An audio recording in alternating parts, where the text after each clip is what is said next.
Dumepensa ang PNP matapos kumalat ang isang memo na pinapasuot umano ng pulang damit ang mga pulis na nagbantay sa proclamation rally ng Alyansa Senatorial Slate sa Davao del Norte nitong weekend. Yan ang agenda report ni Francis Folve. Iniimbestigahan na ng PNP kung paano kumalat ang memorandum na nag-utos sa mga pulis na magsuot ng may kulay pula habang nakadeploy sa campaign rally ng Administration Slate sa Davao del Norte nitong weekend. Lumabas sa social media ang larawan ng mga pulis na nakapula. At ayon kay Israelito Torion, abogado ng PNP laban senatorial bet na si Apollo Kibuloy, kawawa ang mga pulis na tila ginawang rallyista sa event. We do not know whether or not they would like to attend or not. Their opinion was not secured whether or not they would like to attend. Dahil sa pulis sila, napilitan sila umattend. So kawawa.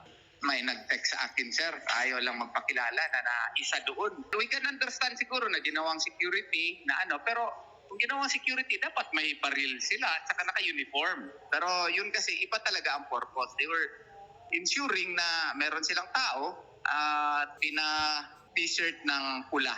Posible rin umanong nakompromiso ang seguridad ng Pangulo at mga dumalo sa kampanya. Ayon kay PNP PIO Chief Colonel Randolph Tuanyo, bahagi ng Covert Intelligence Operation o camouflaging ang ginawa ng mga pulis na paghalo sa mga sibilyan. Ang una pong tinanong ng Regional Director, sinasabi po nila bakit daw po lumabas yung memo. Ang sinasabi po natin, that is beside the point na kung bakit lumabas ang memo. Ang sinasabi natin, i-explain ninyo bakit nakapula.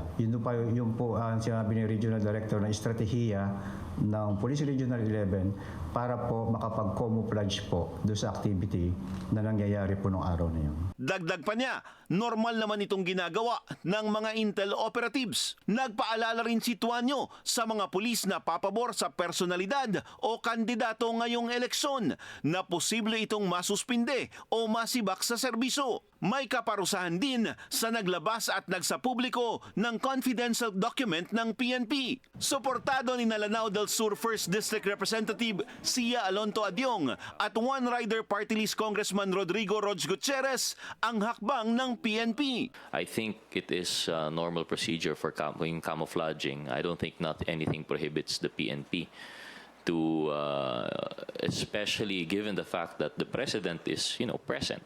So all the more, I think, on high alert yung PSG and the PNP. Natin alam kung intention, pero kung ang intention niya is para magbigay ng alam mo yun yung message na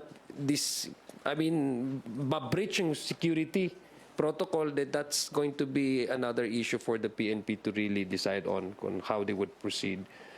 But again, it's the intention kung ano yung intention mo, kung bakit mo ini-expose yung ganitong that tantamounts to breaching the security protocol of the PNP police to make sure that the president is safe whenever or wherever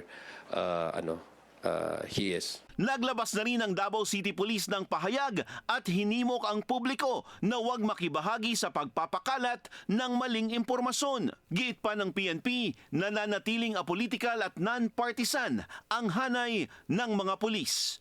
Para sa agenda, Francis Folve, Billionaire News Channel.